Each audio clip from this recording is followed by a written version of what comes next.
I was like the dumbest person ever. I used to just spend money on everything. Man, please. Yeah. Please. I'm going to open up an insurance, put $2-3 million in my insurance, and borrow from that and put it back in. Okay, so again, back to Dave Ramsey's conversation. This is what Dave Ramsey has wrong. This is what a lot of people have wrong about what life insurance is all about. What he's talking about is, what, you'd be kind of stupid to put $2-3 million into a life insurance policy. Isn't life insurance only for when you die? What he's talking about here is life insurance for you to live. The living benefits of life insurance, not just the death benefits of life insurance. So it is April, which is Financial Literacy Month. I often get asked in 23 years of business, Matt, who is your biggest competitor? It's not a who, it's actually a what. And that what is a lack of financial literacy. So many people get jaded about the financial decision they make based on how they grew up with it, their neighborhood, how their friends and family deal with it. Maybe they got wind of it, of watching a video here and there. But Financial Literacy Month, sadly, is not in our school system. And therefore, we have these generations upon generations that are making foolish financial decisions. And so in this episode, we're going to be breaking down a video that was shared with me many times throughout our organization about Waka Flocka talking about financial literacy and what he has woken up to in terms of understanding how money works. So let's take a look at this video. Well, it's good that you're not taking that path. So once you have 30 mil and you decide that you're ready to be a I'm billionaire, going to blow it. My mind was like, I swear, I'm telling you, my mind said, I'm finna blow this. And by the way, it could be your tax refund check, you're gonna blow it. It could be your paycheck that you get this weekend, you're gonna blow it. And I'm wondering why he's already saying he's got $30 million. Why is he gonna blow it? I wonder what his thought process is. You didn't. Who? I blew it on success. And now I know I'm not ever gonna go broke. What is 30 million to a millionaire? When you get a million, you're gonna know exactly what I'm talking about. Oh, I understand nothing. how easy. We were talking yesterday. That's right. 30 million is nothing. Listen, making 7 figures, people think, man, you just want to be rich, wealthy, making 7 figures. I'll tell you this. My wife and I, we got 5 kids. We take care of both of our families on the parent side and in-laws. We have things we do here with our local church. We got things that we do in our community. There's things that we do in our own investments. I will tell you this, 7 figures is no big deal. In fact, it's actually going to be a future, in a short near future, a necessity for you to actually start paying the bills and rise up a little bit and have a little bit of breathing room. People often think that, oh, you just want to be rich wealth because you want to be 7 figures. Based on where money is going today, making 7 figures is no big deal. About just overhead costs of being an artist, how much money goes out every month, taking care of your people. But then how do you take those steps to become a billionaire? That's a great goal. You said you're trying to do this in the next couple of years. How do you decide what businesses you... And by the way, being a billionaire, it's only 1,000 million. So if you know how to make 1 million, you know how to make 5 million, you know how to make 10 million. It might take your entire lifetime, 20, 30, 40, 50 years to become a billionaire, but it's not something that it's so unattainable that you just can't reach. As long as you have a plan, you have a vision to get there, and you're willing to work towards it, making 1,000 million, which is a billion, is no big deal. You want to invest in? Do you have to go out and get other advisors, or are you still working with your people? Cycling wealth. It's like for me, right? If I got $30 million, the first people who will come to me is business managers, CPAs, advisors, and all this. How do I know you're not advising me to give my money to all your classmates? Right. It's a very good point. Very good point. Because I remember in that situation where one person leads to this person, leads to this person. Oh, you need the services of this person, you need the service of this person, you need the service of this person. Listen, I like the skeptical look he has here. You know, I got cheated by 2 accountants, 3 CPAs, and 1 business manager. Cheated me out my money. Happens very often. I even got cheated from my own aunt filing my taxes and didn't file them. Like, it's real. Filed my tax, didn't file. By the way, the same thing happened, I believe, to Steve Harvey. The accountants, CPAs that you trust to do the work, and they didn't do the work, or they skimmed that money to go into different accounts, different deposits. I think, again, that's what happened to Steve Harvey too as well. You have to trust, but at the same time, verify. Real, like, folks is taking your money. Like, that's just how it's going. And then you just spending your money thinking you rich. Like. That's why we often say it's not necessarily you learning from your good experiences with money. It's about you learning from the bad experiences with money. And the way you can learn for your bad experiences with money is not to wait on you to make bad experiences with money. That's why you want counselors. Because a person that's in a capacity of them rising up and realizing, wow, I need some wise counsel. I need to surround myself with people that have been there, done that, have already made these mistakes. So by the time I get to these crossroads, oh, you know, my boys have already made that type of mistake. Okay, I remember this situation. They told me to watch out for this. They told me to watch out for this. They told me to watch out for this. It's coming. Now it's came. The day has come that this situation's come. Boom, I'm anticipating it, because actually wealth building is nothing more than just anticipation and managing expectations. Playing about because I wanted to be independent, because I wanted to learn my mistakes and educate myself on my mistakes. That's all my education come from, is self-mistakes. Okay, by the way, Waka Flocka, love you, man. But I think a lot of people try to make this headway too as well. As my mistakes are things that I learn. If you really want to get ahead, this is where literacy comes in. You have to understand that people have been down this road, may not be in the same exact talent or same exact steps.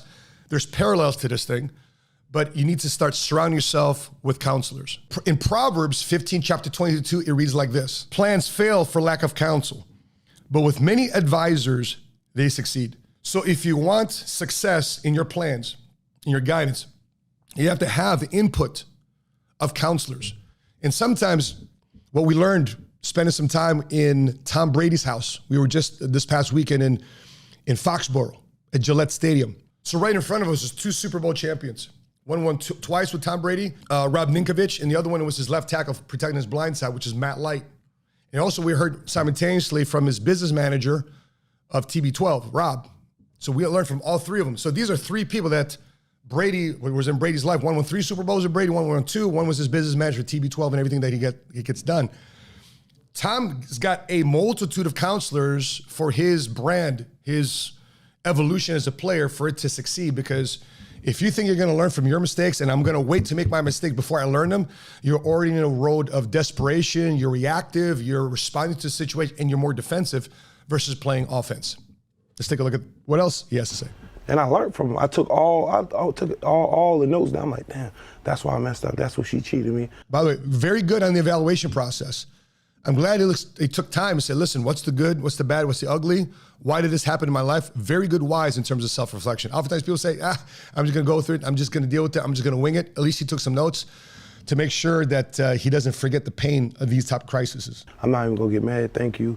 You know what I'm saying? I know I could get money. I'm not worrying about it. I haven't not made, since I started rapping, this ain't bragging, I haven't not made, profited less than $5 million a year.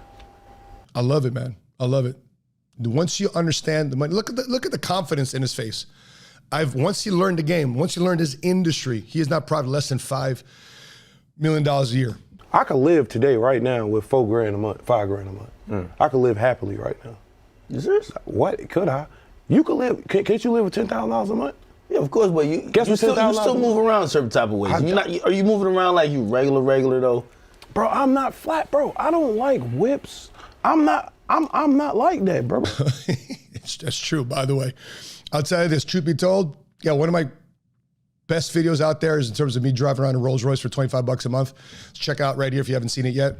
But I tell you this, after buying exotic cars, buying a Rolls Royce, et cetera, all that, my friends got Lambos and Ferraris. After a while, after hitting that type of echelon and goal that you've hit from a material standpoint, I'll tell you this, it gets old real quick. You get bored.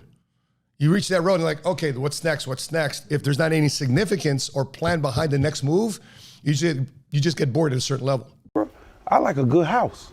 You know what I'm saying? I like eating when I want to. I like when you be posting your stock portfolio. This has been a bad week this week. That's what I like too.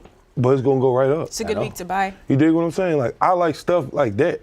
I grew up with a family that had millions. But by the way, that's just maturity. He has experienced the level of maturity that I think once you get older in life, once you get that if you can like leapfrog that phase of materialism and status and realize it's not all it's cracked up to be, and you get onto the maturation phase of what life is really all about, that only happens around the people that you surround yourself with. If you hang around a bunch of people that validate that cars and whips and clubs and status and power, that's what it's all about, right? That's all you're gonna get. But once you graduate that and you figure out what's next, what's the most valuable things in life, then you discover what true wealth is. And I think that's what Waka Flocka is experiencing right now. A little 300,000 would have turned to like 3 million right now. Damn. I sold too early. That was stupid. You could, like, if you had $1 million or $3 million in Maryland Lynch, you'd have won last year. You'd have probably made over 100 bands for the year. As a fellow dad, is this something you're teaching? By the way, you say what he said there. If you had $1 to $2 to $3 million at a Merrill Lynch account, You got 100 bands last year. Okay, that's a 10% return. But think about this real quick. That's $100,000 that you would earn just by simply investing it and having the professional advisors on your team grow it and make money off of it. And you didn't have to work for your $100,000. So this is the reason when I read my first financial literacy book, which is Rich Dad, Poor Dad, his first rule in that book says that the rich never work for money. Their money works for them.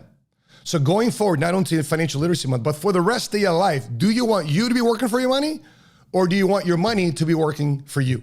Question you got to ask yourself. Teaching your daughter too? It's too early. Too early? Too early. You teach her to save, though? Your kids pick up on habits, not on words. I agree. He said kids pick up on habits, not on words. It doesn't matter what you say, mom or dad. You want me to save? You want me to do well in school? Do you want to see me succeed in life? Great. Can I see you doing it too? Oftentimes I see so many parents putting so much pressure on the children to excel and do well in life, but yet mom and dad aren't putting themselves under pressure and succeeding and winning in life and elevating themselves too as well simultaneously. So one of the most inspiring things that I saw growing up was my mother was willing to get her education and get her master's in nursing while my sister and I were going through school. And she made a joke one time at the dinner table, said, hey, by the time I graduate with my master's in nursing, of course that means I'm Filipino. Once I graduate with my master's in nursing, Matt, she pointed at me, you'll be graduating from high school, and Joe, my sister, you'll be graduating from 8th grade. So 1 year, we'll all be graduating together. You see, that excited me. That fired me up, that we had all a goal that we're working towards together. So what goal, if you're watching this and you're a mom, or your dad, you're a parent, even you're a grandparent, are you setting an example for your children about not what you say, but more so about what you do? What are you winning on in life? You know what I mean? Yeah. Like, that's all, it's habits. I just pay attention to habits. And one day I heard a friend of mine was like, yo, man, I went to school for being a financial historian. I'm like, financial historian? Yeah, what is that? I'm like, I'm asked. I'm like, bro, I don't know what that is. What is that? Yeah. He's like, bro, we study rich people's spending habits. I was like, oh. Okay. Okay. Good. So what are they?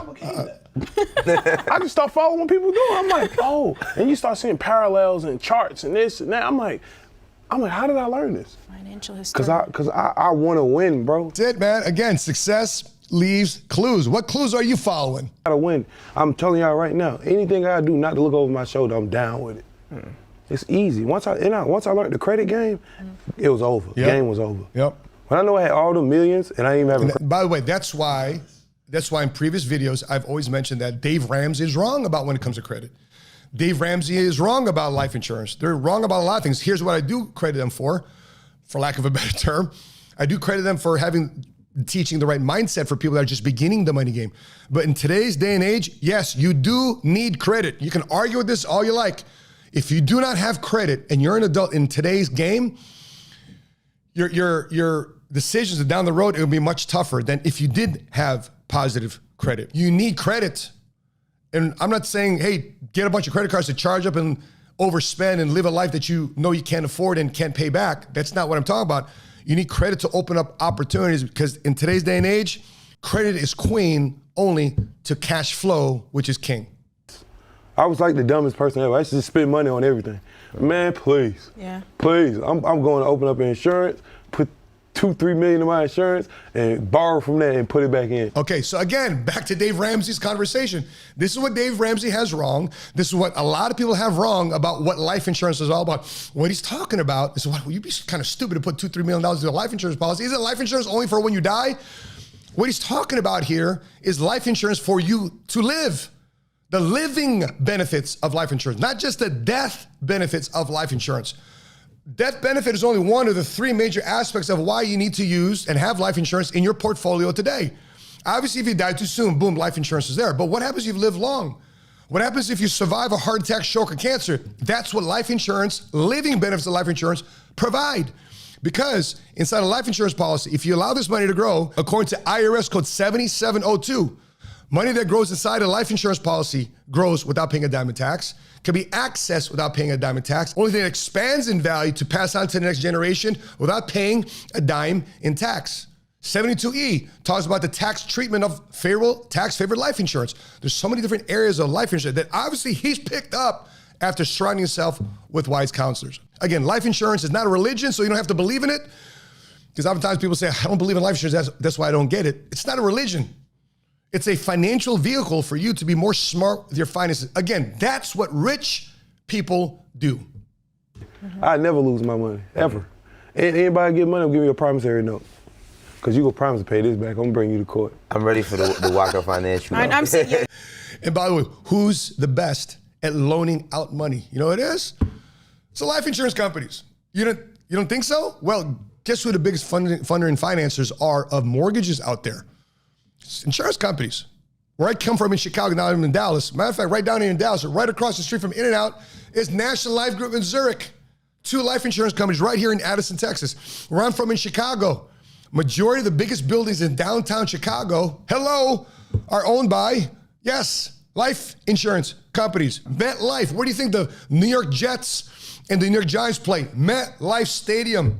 New York life insurance companies. Some of the biggest and baddest, but most silent, wealthiest companies in America are who? Life insurance companies. And Waka Flocka just tapped into the wisdom of what rich people have done with life insurance throughout their portfolios to not only grow wealth, but to pass it on to the next generation in the most tax efficient way possible, because they want to get the biggest enemy they have in their finances out of their pocket, out of their hair, which is who? Uncle Sam. So good job on Waka Flocka educating himself and passing on his knowledge through Financial Literacy Month here on this podcast. The Waka financial. I'm saying, yeah, you should do the live seminars. That would be good. You don't need cameras there. You're right. Just keep it like small with people who want to come to learn. And let them cut the cameras on. Yeah. So you didn't go through a stage of like you being rich, then you falling flat broke to realize. Definitely. I went broke. After you got rich? One time. Oh, yeah. Oh, man, he's reminding me of my story. How many guys have said, I'm going to get to a certain stage in life and I fall flat broke and I taste that pain. I experience the agony, the embarrassment, the public humility, and say, I'll never experience this ever before in my life. How many guys would say that? Well, that was me. That was 1996 for me. Came back from deployment.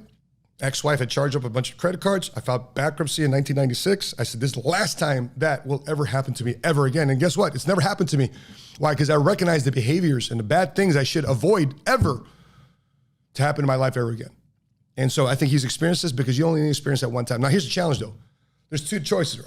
You got a choice to be broke or a choice to be poor. Both these situations all have to do with your habits and how you think money.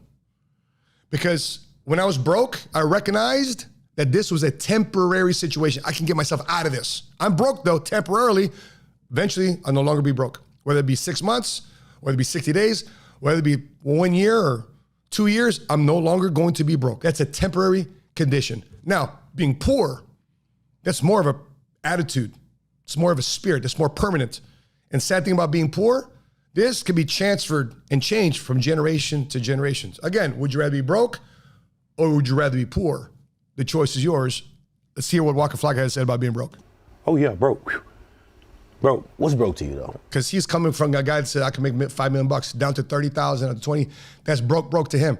For some of you, being broke may be down to your last $300, maybe down to your last $30. It's all relative, okay? So don't say, oh, shame on him because he thinks he's only broke at $30,000. Listen, it's all relative. Top, like, you know what I'm saying? I try to live off the hustle, but people was making me go broke. Like, people I loved. And it got to a point where it was like, yo, y'all love what I'm doing for you. You actually don't love me. Because I had to go back in my mind, like, nobody want their kids to hang around me. What an interesting point that they want to hang around him, but they want their kids to hang around him because they would hang around him from what he's saying because based on what he can provide them when he was doing shows or doing his thing, and keeping the wrong company around him made him broke. Check out this proverb from King Solomon. It reads like this: keep company with the wise and you will become wise. If you make friends with stupid people, you will be ruined. No, these aren't mean tweets. This is from the book of Proverbs. This is the OG mean tweets by King Solomon, who's regarded as the wisest and richest king who ever lived. Y'all didn't invite me to like Disney World trips and stuff like this. So what am I doing? Let me stop being fake. It's a dub. And then Tammy came around. When Tammy came around, I'm telling you, it was like a scapegoat. I'm like, oh my God, I'm about to be in love. It's over. And once Tammy came in, you start seeing everybody move out. You know what I'm saying? I got real family oriented. Charlie start growing up. The man start coming in me. And I'm like, wow, yo, man, I actually need to stop smoking weed a lot. Stop doing this, stop going out, stop doing this. And Charlie made me realize, bro, like, yo. So how many guys think that financial literacy is not more than just financial literacy? It's really a growth of your individual values and principles of what you really want to achieve in your life. See, money is just simply that. Money is just simply a tool. Money's gonna manifest what's ever inside your heart and your spirit right now. If you got a heart and spirit, you just want to party, you want to smoke weed, you want to play video games all your life, guess what money's gonna do when you get it? It's gonna expose and magnify that. But if you say, man, I got a family, I got a lady I want to take care of, I got a family I want to raise, I got some children I want to look up to me, I want my family to be proud of me, I want to fight to earn their respect and admiration, well, guess what? Money's gonna magnify that. So financial literacy, not just understanding about money, which is important, but I think one of the most important things for you to pick up if you're watching these videos is to discover who you are. What values and principles do you stand on? What are your negotiables? What's your non-negotiables? 5 years from now, what's your life gonna look like? 10 years, what's your life gonna look like? And will your money allow you to fund and finance that dream, that goal, that vision that you have in your life? If not, if you can't see further than 6 inches in front of your face, it's what you're about to do this weekend or what you're about to do, I don't know, at the end of the month, you're just living from year to year or paycheck to paycheck, or whatever the case may be, you're not gonna experience much fun in your life. It's gonna be very, very shallow. So what Waka Flocka is experiencing right now, I think, is his maturation as a man, the vision he starts seeing of himself, how he wants to be recognized and how he wants to be seen long-term. He achieved the fame, he achieved the success. Amen, hallelujah to that. But now, what does life really mean? And now I need to get financially smart about how to get there, because if I don't get there with my money, the dreams and goals and visions that I want to accomplish in my life will not become true. Simple as that. And Charlie made me realize, bro, like, yo, when she turned 18, I don't want her leaning on a rich dude. See, that's lean on your pop. Lean on your pop. See, that's the thing. The vision that he had for his daughter. I want you to be solid in who you are, young lady, that you're not leaning on another man. I want you leaning on your father, your dad, that wants nothing from you, but's willing to give you everything. And the standard of you as a woman is reflected upon your relationship with your father. That's what he wants. That's what he wants from his daughter. He wants his a daughter to be proud of herself and the family that she comes from. And so that's what helped me out, my family.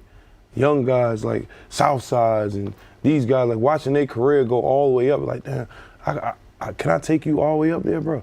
Or can I take you over the hoop when you get over there?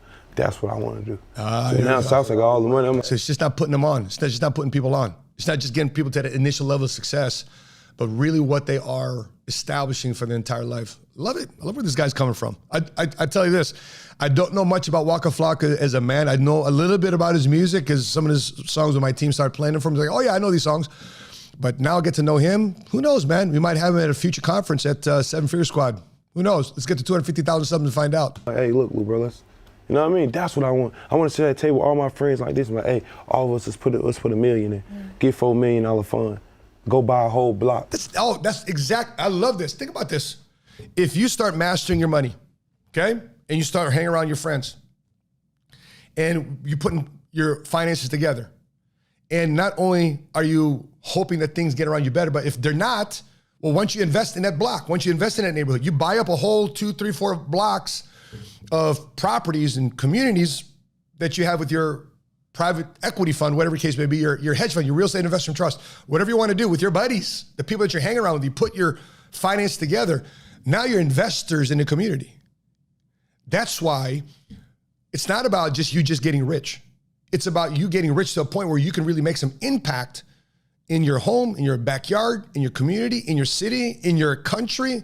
That's the value and principle that he's talking about. Oftentimes people are hoping and waiting for the wrong people to help them, which is politicians and their boss. You need to be helping yourself. Go get a fix and flip loan with that. That's gangster. And I'm dressed like this. I'm in the meetings just like this while people got suits on. Yeah, just flip-flops, bro. I got some Birks on. I love Birks. I got to do all deals in Birkenstocks. So it took a good woman to straighten you up? Yeah, that was part of the plan. And fans, though, I ain't gonna lie, bro. The people that support me, bro, is everything. Like a lot of my information came from fans. Here's why. Not only does a good woman keep you in check, keep you in line, here's what the good book says about a wife. Proverbs 18, verse 22 reads like this. He who finds a wife finds a good thing and obtains favor from the Lord. Another one from Proverbs chapter 31. It reads like this. An excellent wife, who can find? She is far more precious than jewels. The heart of her husband trusts in her, and he will have no lack of gain. She does him good and not harm all the days of her life. By the way, continue reading Proverbs chapter 31. It helps you identify what type of woman you should be looking for and what has obviously entered into Waka Flocka's life. And on top of that, he's talking about fans. Well, here's the thing about fans. If you care enough about your fans, you care enough about your customer base, you care enough about the people that you serve as a business, your fans, your customers, your clients, they'll hold you accountable. They'll hold you to a point where you need to be better, that you're upstanding in your business dealings, because whatever product or service that you're providing them, they want to continue that product or service through you because you're making their life better to some extent. So yes, your fans, your customers, your clients, they keep you in check if you're willing to continue to serve them.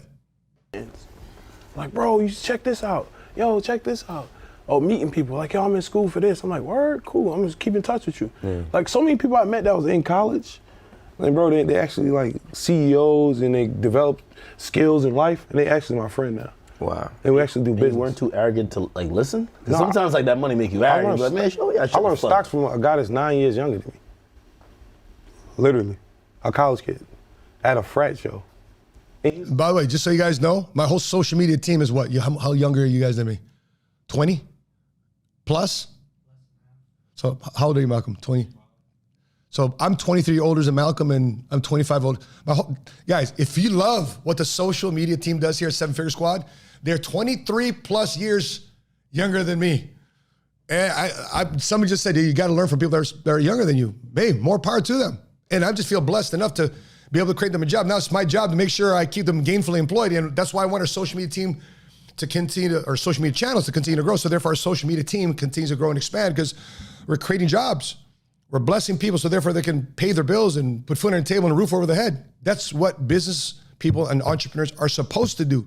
Doesn't matter how young or old they are. God, my mentor, Patrick McDavid, is 5 years younger than me. You guys know who he is, host of Value Attainment. We just came back from many trips so far this year. Doesn't matter.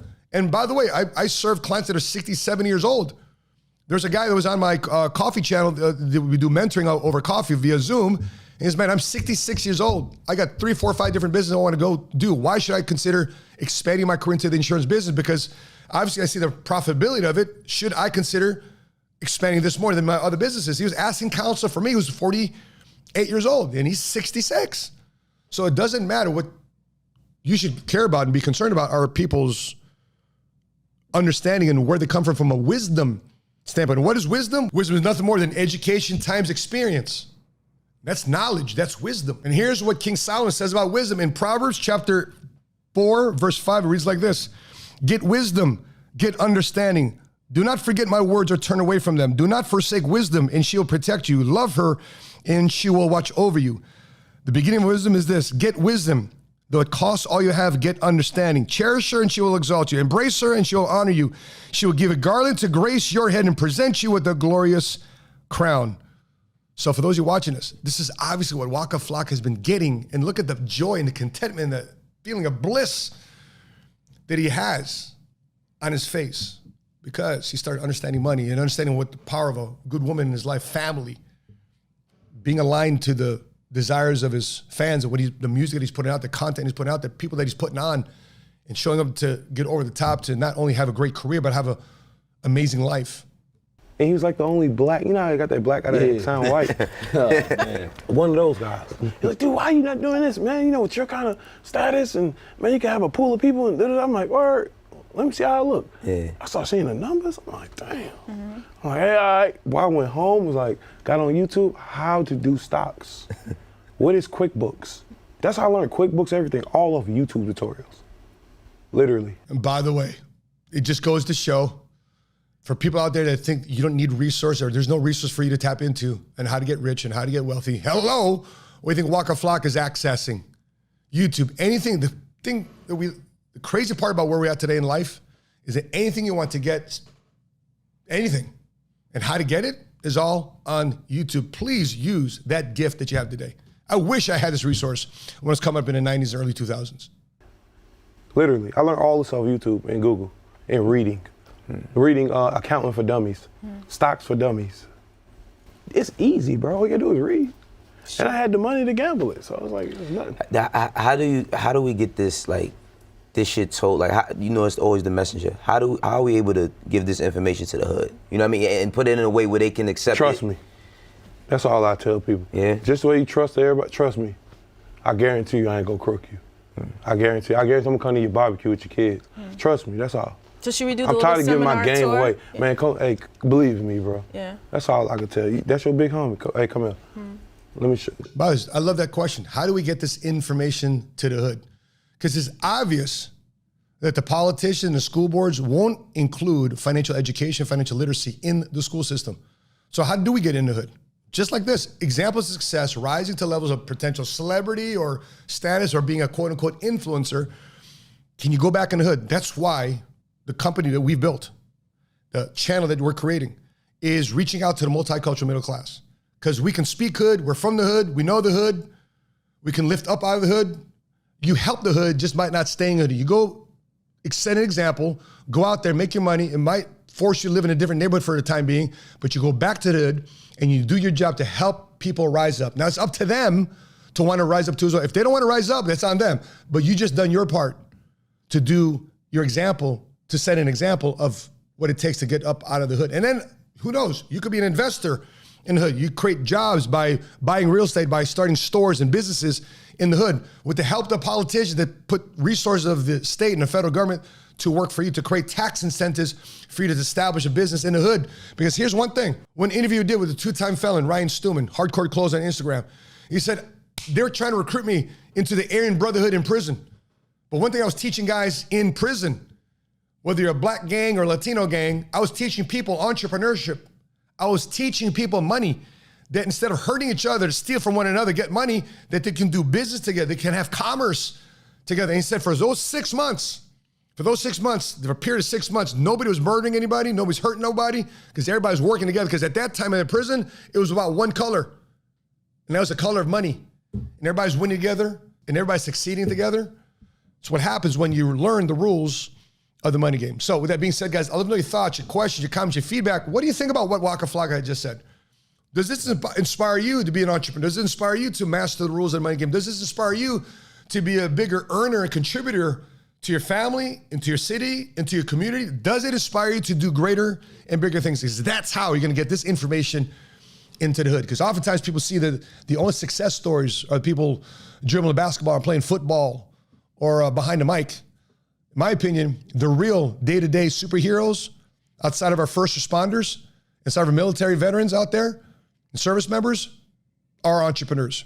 I believe that those on a day-to-day basis, that want to stick their neck out, put their life savings on the line by putting a product or service out there that people want to buy, so therefore they can not only create sales or move products or services, but also create jobs for people that work for them. I believe that those are the local day-to-day unsung heroes of America.